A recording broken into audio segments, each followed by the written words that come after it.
Well, the Cavs are trying to avoid a track meet tonight against the Raptors. Good transition. Series tied 2-2, guys. We talked about it a little bit in the first hour.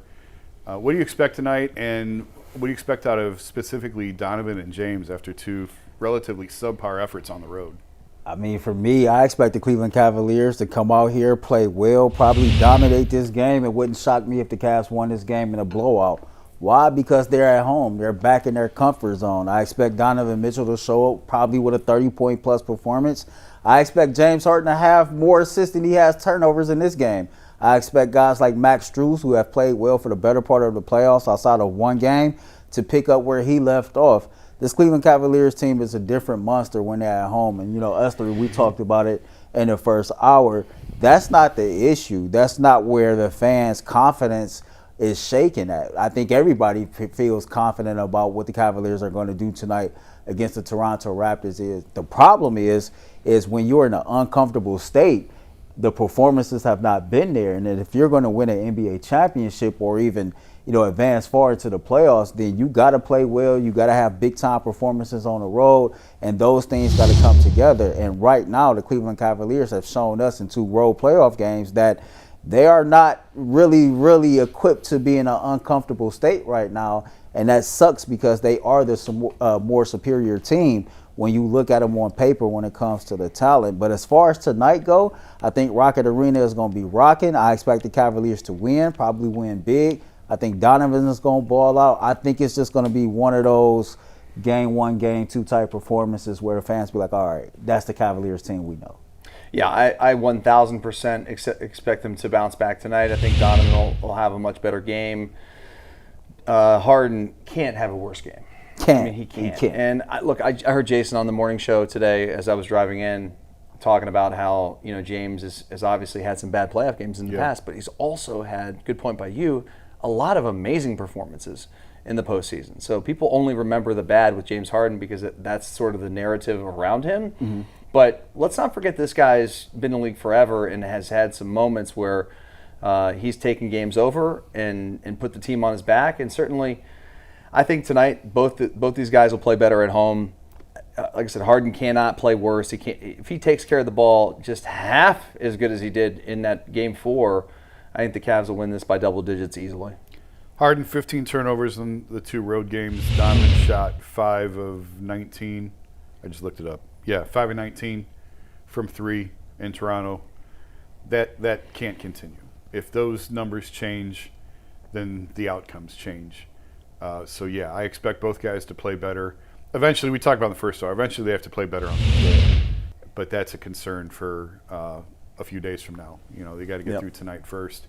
And that's not to let, Mike's made a good point, it's not to let the bigs off the hook, but this team starts and finishes with the guard play. One thing tonight, too, this is a chance for the entire Cleveland organization, everyone involved, to be like, yeah, we hear the noise, and we're going to bounce back. Yep. And I thought Game 4 was going to be that opportunity for them to kind of shut up and put down some of the narratives to the extent they can. You can't fully shut them down in round 1, but the way they wilted down the stretch in the fourth quarter of Game 4 just added fuel to the fire. And tonight's a chance for them to come back. They seemed so calm in the post-game press conference. It was almost eerie. Yeah. I don't know if you guys have ever been around legitimate disasters, and I'll go back when I was in college, the Boston bombing at the Marathon happened, and we were out and we had to walk back to campus. The entire city was dead quiet. You could literally hear a pin drop. It was so eerie. It just felt weird. You didn't know what it was. It just felt the calmness that James and Donovan and Kenny protruded in their post-game press conference after Game 4 and put on display yesterday in their media session. It's eerie. Either they know something we don't and they are beyond confident, or it is a full-on blank face, hey, this is fine, but inside it's on fire, the meme. I don't know which way it's going to go. I hope it is in the favor of they come out and make a statement tonight to, like Earl said, they're 9.5-point favorites or 8.5-point favorites, depending on which book you look at. But tonight's a chance to prove that they are not as mentally weak and as mentally fragile as a lot of people think they were after Game 4. Have you guys followed? I'm sitting next to the right guy for this one. Have the Lions and the Cavs series been wider than any of the other series or of a lot of these series. Like compared to which series? Any of them in the East. What's the typical line? Just ask me the series. Magic Pistons. So that line's been at home. The Pistons were actually the Pistons were favored by 3.5 in Orlando, both times. Wow. And what was Cavs in Toronto? Were 3.5. they favored? Cavs were favored by 3.5. Exact same. And what about Boston, Philly? So that was different. It was 14.5 for the first couple of games in Boston. Mm-hmm. When it went to Philadelphia, it was right around, I think, 8.5. 8.5. Okay. Because 9.5 feels like a lot for a 4-5. 8.5 tonight. What? I'm laughing because Dustin just unlocked the memory. I know the game he's talking about in the Philly-Boston series. I think Boston was 14.5-point favorites. And they lost by 15. Yeah. Like, it was hilarious. Oh, wow. Yeah. I thought you were laughing at Rain Man's numbers over here. We was actually the right guy, man. You know, Dustin knows stuff. You got the right guy. But 9.5, Mike, am I off on that? 9.5 feels like a lot for a 4-5 series. But yet at the same time, I would take the Cavs. I mean, I would lay the points. The Cavs title odds have basically been unchanged despite the 2 losses. Like, Vegas isn't buying Toronto. Yeah. Nope. And they shouldn't be. And by the way, the Cavs should have covered the 8.5. Well, they were favored by 3.5 on Sunday. They should have won by 10. Yeah. I mean, they're up 8 with 4 to go. I mean, just close it out. Don't turn the ball over. They're fouling you. You know, it's probably a double-digit win. So do they win But it tonight? wasn't. Let's make our predictions. For tonight? Earl, you said yes, big. Oh, yeah, big. What's big? I think like 12 to 14. Yeah, I had that my 10-plus point victory. There were points in 1 and 2 where Toronto closed. Yeah. But I never felt the game was in danger. Does that make sense? That makes a lot of sense. So they could win by 8 tonight, but I don't think the game will ever be in danger. Right. So it's not so much a spread. This is why I don't gamble. It's not so much a spread. Yeah. I just don't think that it's going to be in danger tonight. Now, having said that, we could all look really foolish coming in here tomorrow. The scary part will be the first 6 minutes of the game. How do the Cavs come out? How do they play? Do they have energy? You know, thankfully it's not like a morning game or a one o'clock weekend game, because that would be really tough because the fans are just not ready for those.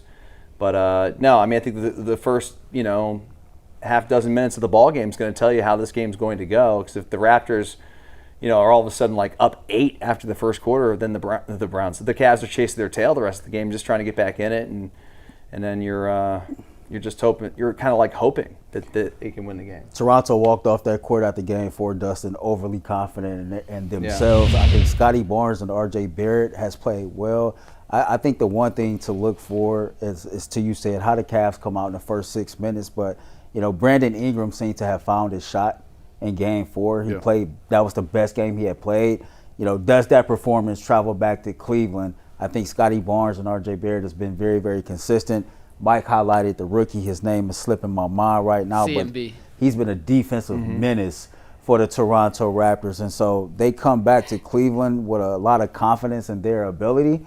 But I think we all are sitting here right now pretty damn confident that the Cavs can handle their business at home, as we alluded to. I know we focus on today. Sure. That's not really where our concern. Right. Kind of like right now. I think being back at home, Evan has a big game tonight. If He better. They've forced Pirtle off the floor at times in the series. I thought he would be a non-factor. Yeah. He did play again in Toronto, but if the Cavs have to take advantage of mismatches. Yeah, and Jared Allen, 27 minutes, 1 of 5, 3 points.